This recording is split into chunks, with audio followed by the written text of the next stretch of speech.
सुनन अद-दारमी की रिवायत है, ये है मेरे सामने सुनन अद-दारमी, ये है नुस्खा पाकिस्तानी है और ये बैरूती है, दोनों तरह है। इसके अंदर हदीस नंबर है 93 नंबर रिवायत है, बल्कि इसके अंदर 92 है और बाज़ में 93 नंबर भी आया है। इमाम दारमी हदीस लिखते हैं, हदीस हसन है, हदीस हसन दर्जे की हदीस है।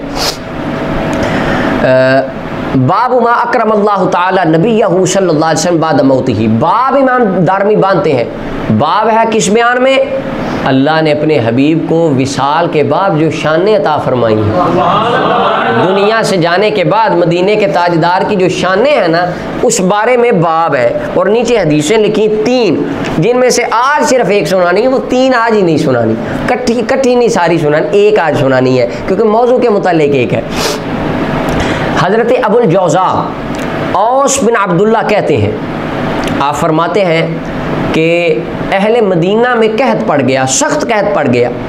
फ़शकौ इला आयशा रज़ियल्लाहु अन्हा, सहाबा व ताबईन अम्मा आयशा रज़ियल्लाहु अन्हा की बारगाह में आए कि अम्मा जी बारिश नहीं हो रही, क्या करें, सख्त कहत है, मवेशी हलाक होने के करीब हैं, पानी ख़त्म हो रहा है। क़ालत, अम्मा आयशा रज़ियल्लाहु ताला अन्हा ने ये नहीं फरमाया जाओ 2 रकत जाके नमाज़ पढ़ो, दुआ करो, दुआएं तो अल्लाह ही कबूल फरमाता है, ये भी फरमा सकती थी और दुआएं कबूल होती भी हैं। सलातुल इस्तिस्का भी पढ़ा सकती थी अम्मा पाक, आपने नमाज इस्तिस्का का पढ़ने का नहीं फरमाया, आपने ये नहीं फरमाया कि जाओ तुम अब नमाज पढ़ो और सिर्फ दुआएं करो, नहीं, अल्लाह हू अकबर, कमाल हो गई।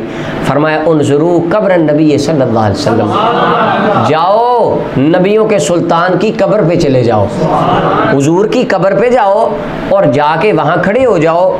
फजअलू मिन्हु कुवन इलस समा, और आसमान में ना, यानी आसमान की तरफ छत जो है उसमें एक सुराख कर दो, हत्ता ला यकून बैनहु व बैन समाई सक़फ़ुन, हत्ता के आसमान और कब्र मुस्तफ़ा के दरमियान कोई हिजाब ना रहे। आसमान जब कब्र मुस्तफ़ा को देखेगा, हुजूर की कब्र को देख के छम छम बरसने लग पड़ेगा। ये माशा रज़ियल्लाहु ताला अन्हा ने फरमाया हुजूर की कब्र पे जाओ और आसमान के लिए कब्र मुस्तफ़ा को वसीला बनाओ। क़ाल, रावी कहते हैं उन्होंने इसी तरह किया, अहले मदीना ने इसी तरह किया। तो कहते हैं आगे, फ़मुतिरना मतरन, इतनी बारिश हुई, हत्ता नबतल उश्ब, के सारी खुशकियाँ हरियालियों में बदल गईं। वसमनतिल इबिल, और ऊँट चर चर के मोटे हो गए। फसुम्मी आमल फित्क, और उस साल का नाम ही मोटापे वाला, सैर होने वाला, रिज़्क की फरावानी वाला साल रख दिया गया कि ये वो साल है जिसमें हमने कब्र मुस्तफ़ा से वसीला लिया था और मदीने के वाली ने इतना नवाजा कि रिज़्क ख़त्म होने का नाम ही नहीं ले रहा।